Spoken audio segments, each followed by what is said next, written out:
반갑습니다. 청담동 호랑이TV 청호TV의 이원입니다. 오늘은 연남동 답사하려고 저녁에 좀 나와 있고요. 여기가 이제 연남동 미롯길 가기 전에 연트럴파크라고 불리는 위치긴 하거든요. 저희 쪽으로 오시는 고객분들도 항상 제일 많이 문의 주시는 것 중에 하나가 연남동에 진짜 사람이 많냐 이렇게 물어보시는데, 뒤로 보시다시피 유동인구가 굉장히 많은 편이고, 제가 연남동에 대해서 간단하게 좀 설명을 드리자면, 사실 홍대 입구역에서 실제 우리가 알고 있는 서교동 상권이랑은 조금 많이 반대로 되어 있긴 하거든요. 홍대 입구 같은 경우는 아무래도 이제 대학교 상권이랑 같이 연결이 되어 있다 보니까 특히나 이제 옷가게나 아니면 음식점, 식당, 그다음 클럽으로 형성이 되어 있는데, 그와 이제 가장 인접되어 있는 사실 주택가 골목이었거든요. 근데 이제 상권이 확산되면서 홍대 상권에서 이제 연남동 상권까지 좀 확산된 걸로 보시는 게 좋고, 사실 상권이 이제 확산된 지는 얼마 안 됐어요. 한 2017년도, 18년도 때만 하더라도 연남동 안쪽으로는 대부분이 다 주택가였고, 그냥 단독주택이나 공동주택이 있었던 주택가였는데, 지금은 연남동 와보시는 분들 아시겠지만 요 동교동이라고 불리는 요 미롯길, 그러니까 동지시장 뒤쪽이죠. 그러니까 안쪽으로만 들어가 보시더라도 사실 이제 주택을 찾아보기가 어려울 정도로 근린생활시설로 많이 형성이 돼 있거든요. 그래서 그 미롯길도 여러분들께 한번 같이 영상으로 좀 보여드리고, 실제 제가 거래해드렸던 사례도 여러분들께 도움이 되실 수 있으니까 한두 개 정도 소개해드리도록 하겠습니다.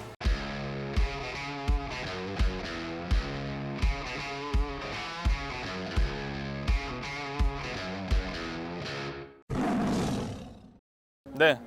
지금 있는 위치가 어떻게 보면 이제 연남동에서 가장 넓게 보는 도로고, 홍대 입구역에서 홍대 입구 13번 출구에서 대부분 이제 연남동 상권으로 넘어오는 길목에 있는 위치라고 보시면 될 것 같고요. 저 바로 뒤에 보시면 지금 할리스 커피 임차 들어가 있는 건물이 있는데, 저희 이제 회사에 있는 BSN 건축 시공사에서 직접 설계하고 시공한 건물입니다. 그래서 건물 한번 보시면 굉장히 깨끗하게, 그 다음에 조명 같은 것도 좀 넣어서, 아무래도 여기가 도로 상황이 좋다 보니까 외부에서 보시기에도 굉장히 좀 가시성 있게 리모델링한 사례로 보여지고, 중간에 보시면 아직 임대를 구하고 있는 층도 있고요. 일단은 올해 최근에 매각된 것 중에 동지시장 뒤쪽으로 동교동이라고 불리는 지역이거든요. 그래서 대부분 이제 연남동 매각된 사례 보실 때 그 연남동 주소만 보시는 분들이 있으세요. 근데 사실 동교동 같은 경우에도 연남동 상권이랑 묶어서 보시는 게 좋긴 하거든요. 그래서 첫 번째 사례 같이 한번 보러 가시죠. 이동하시죠. 여러분들이 그리고 한 가지 참고하셔야 될 게, 50대에서 60대 이상 되시는 분들은 이 연남동 상권에 대해서는 조금 우리가 일반적으로 아는 상권이랑은 조금 이해하기 쉽진 않으십니다. 왜냐면 이제 첫 번째로 지금 보시다시피 도로가 굉장히 좁고, 여기가 주차 공간이 잘 돼 있는 공간들은 아니거든요. 그런 부분 참고하셔서 좀 젊은 세대 인원들한테 트렌드는 뭘까, 이런 것도 여러분들이 참고하셔서 보시면 좋을 것 같습니다. 지금 아직 그래도 근린생활 시설로 아직 전환이 안 된 이런 건물들도 꽤 많아요. 그래서 아직까지 연남동 쪽에 조금 관심 있어 하시는 분들은 이런 좀 주택으로 되어 있는 건물들 중에 가격대가 좀 저렴하게 나온 건물이 있으면 저는 좀 매입해 보시는 것도 좋지 않을까라는 생각이 듭니다. 일단 같이 가서 보시죠. 일단 첫 번째 보실 사례는 할리스 커피 있는 건물에선 도보로 한 2, 3분 정도밖에 안 걸리는 위치고요. 저 바로 앞에가 지금 말씀드렸던 연남동 메인길인 연트럴파크라고 불리는 도로거든요. 아까 보셨던 저쪽 골목에서도 올 수도 있고, 연트럴파크에서도 바로 인접된 도로라고 보시면 좋을 것 같습니다. 그래서 바로 요 앞에 있는 건물이거든요. 도로에서 들어왔을 때 가시성이 굉장히 높고, 지금 보시다시피 지하 1층 같은 경우에도 저렇게 노출이 되어 있다 보니까 일반 근린생활 시설이 들어가 있는 걸로 보여집니다. 2023년 올해 6월 달에 거래됐던 사례고, 매가로는 36억 9천, 약 37억 정도에 거래됐던 건물이고, 평당가로는 약 한 1억 2천 정도. 그래서 대지 면적 30평 정도밖에 안 되기는 하는데, 보시다시피 건물 높이가 굉장히 높기 때문에 도로에서 바라봤을 때 그런 가시성이 굉장히 좋아서 매입하신 사례라고 보여집니다. 그래서 실제 이 사례 같은 경우에 여러분들도 아시겠지만 홍대 입구역이나 아니면 저 연트럴파크 메인 도로에서 조금 인접된 건물이라고 하면 시세가 그래도 평당 1억 2천 이상은 보시는 게 좋을 것 같습니다. 그 다음 두 번째 건물도 한번 보러 가시죠.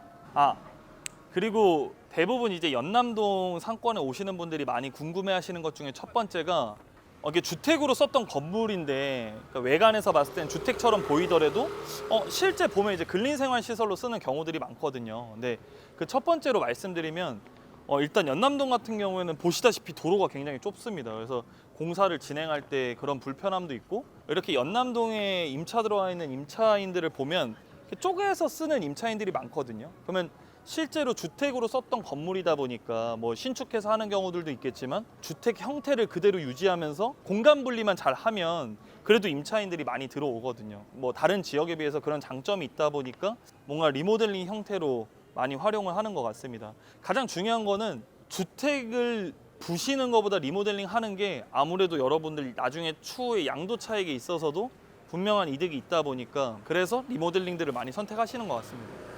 두 번째 현장으로 이동하시죠. 그리고 이번 사례는 좀 연남동에 있어서 되게 재미있는 사례인데 여기 보시면 도로 상황이 아까보다 조금 더 좁긴 하거든요. 보시면 이 앞에 있는 건물입니다. 올해 이제 평당 1억 4천에 거래된 실제 사례고 매가로 이제 74억에 거래된 사례입니다. 거의 다 이제 커튼을 어떻게 보면 이제 좀 유리로 해서 좀 가시성 있게 해놓은 타입인 것 같고 지금 보시면은 저런 레일 조명 같은 거로 조금 더 인상 깊게 설계했다라고 보시면 좋을 것 같습니다. 연남동을 가장 이해 못하는 부분 중에 하나가 이제 지금 보시다시피 차량 한 대가 다니면 사람들이 다니기 힘들 정도로 좁은 도로기는 하거든요. 근데 상권이 다 자리 잡혀 있다라는 거 여러분들이 꼭 한번 참고해 주시면 좋을 것 같아요. 여기 이제 네 번째 사례 와 있고 요게 이제 올해 7월 달에 실제 거래된 사례고 매가로는 32억이고 평당 가격은 1억 1천. 뭐 건물 보시면 아시겠지만 미로도 다 주택이었던 건물을 뭔가 근린생활시설로 용도 변경해서 근린생활시설로 쓰고 있는 건물입니다. 그래서 현재 지금 임대료가 나와 있어서 그냥 소액으로 매입한 걸로 보여집니다. 그래서 지금 뭐 연남동 같은 경우에 사실 올해 경기가 안 좋다고 하더라도 이면도로에도 계속 거래는 이뤄지고 있거든요. 그래서 다음 사례 이어서 보시죠. 그 다음에 이제 보실 사례 같은 경우에는 최근에 이제 연남동에서 여러분들 방금 전까지만 하더라도 이제 대부분 다 왜 리모델링을 했거나 임차인을 맞춰놨거나 한 사례들인데 현재 보이시는 빈 땅, 요 지금 필지가 거래됐거든요. 잠깐 설명드리면 요거 지금 올해 이제 29억 3천, 30억 조금 안 되는 금액으로 거래됐고 평당가는 8천만 원에 거래되었습니다. 이전 모습 보시면은 이제 단독주택으로 썼던 주택이었고요. 지금 현재는 이제 신축하시려고 멸시를 해놓은 상황으로 보여집니다. 당시 저희 회사에서도 굉장히 좋은 매물로 추천을 많이 받았었고 강남 내에서도 연남동에서 좀 좋은 매물이었다 보니까 좀 금방 매각된 걸로 보여집니다. 여기도 지금 주변에 보시면 이제 아직 주택가로 형성되어 있는 것도 있고 이렇게 현재 근린생활 시설로 쓰고 있는 것들도 있기 때문에 뭐 신축해서 아무래도 근린생활 시설로 임차 맞추고 수익을 내지 않으실까라고 예상이 됩니다. 그리고 여러분들 연남동에 건물 보실 때 한 가지 제가 좀 참고사항으로 말씀드리면 부동산 용어 중에 여러분들 뭐 토지, 대지 이런 단어들 많이 들어보셨을 겁니다. 근데 실제로 여러분들 신축할 때는 대지 기준으로 보시는 게 맞고요. 지금 연남동 같은 경우에는 지적도 보게 되시면 현재 내 땅이지만 실제 옆 필지에 있는 건물이 물려 있다거나 아니면 현재 있는 도로에 물려 있는 경우들도 있거든요. 그래서 꼭 지적도를 참고하셔서 내가 현재 소유하고 있는 내 땅은 몇 평이고 실제 내가 지을 수 있는 면적에 대한 기준 면적, 대지 면적은 몇 평인지를 꼭 참고하시는 게 가장 좋을 것 같습니다. 지금 이 건물 같은 경우에도 보시면은 이게 주택 건물인데 지금 리모델링 하려고 다 털어놓은 것 같거든요. 그래서 한번 같이 한번 보실래요? 보시면은 리모델링 기간이다 보니까 5개월이라고 적혀 있고 뭐 나머지 지금 개인정보가 있는 곳들은 저희가 조금 가려놨고 가장 중요하게 보셔야 될 것 중에 하나가 지금 주용도가 근린생활시설로 돼 있거든요. 그래서 건축 허가 받았던 그 내용인 것 같고 지하 1층에 지상 4층으로 올려져 있는 건물을 그대로 리모델링만 해서 근린생활시설로 뭐 사용하시거나 아니면은 임대 맞추실 계획을 하시는 것 같습니다. 그래서 뭐 실제 거래해서 하시는 경우들도 있고 뭐 이와 같이 소유주분이 직접 주택에 있는 임차인들을 명도해서 본인이 직접 근린생활 시설로 전환하려고 하시는 것 같습니다. 그래서 주변에 이런 건축, 신축하는 현장들이 많은지를 한번 참고하시는 것도 여러분들 상권 보시는데 아주 좋은 방법일 것 같습니다.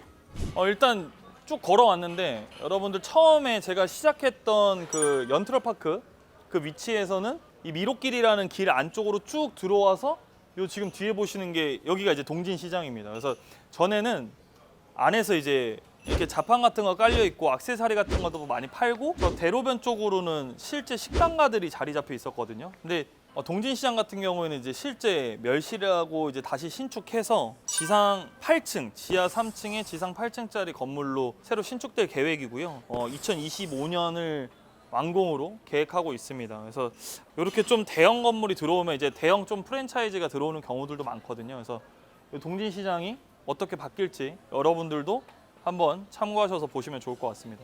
안쪽으로 지금 어떻게 되는지 한번 볼까요? 들어가서. 여기 이제 내부가 동진시장이었고 이렇게 이제 곳곳에 자판 같은 거 깔려 있었던 그 시기가 있었거든요. 여기 지금 철거하려고 다 X표 쳐놨어요. 그리고 여기에서 있었던 행사 같은 것도 이제 다 마무리한 것 같거든요. 그래서 보시면 원래 동진시장 이제 앞쪽으로 이렇게 술집이나 이런 것들이 카페 같은 것들도 있었는데 현재는 그거 다 지금 명도를 진행하고 있는 상황인 것 같고 몇몇 가게만 좀 남아 있는 상황인 것 같습니다. 조금 안쪽 메인 거리에 비해서는 유동 인구가 조금 적긴 한데 그래도 상가들이 자리는 잡고 있다. 지금까지 이제 여러분들께 보여드렸던 위치는 그 홍대 입구역에서 그 메인 연트럴파크를 지나서 이제 동교동이라고 불리는 이 동진시장 뒤편 근린생활시설로 되어 있는 상권들을 제가 주요 거래된 내역과 같이 보여드렸었는데 지금 이번에 또 넘어갈 곳은 진짜 말로만 듣던 연남동 그 상권에 대해서 제가 보여드릴 거거든요. 그래서 요 지역구로는 동교동이지만 사실 연남동 상권과 하나로 묶어서 보시는 게 좋고요. 이번에 넘어갈 위치는 조금 더 이해하기가 쉽지 않으세요. 아무래도 이제 홍대 입구에서 걸어서 진짜 도보로 15분 이상 걸리는 위치들이거든요. 근데 그 안에서도 유명한 카페들이나 뭐 아니면 굉장히 유명한 명국수집 아니면 뭐 유명한 식당들이 분비되어 있는 위치라서 실제로 그 위치에도 유동 인구가 있는지 없는지 같이 한번 확인해 보시죠. 가시죠.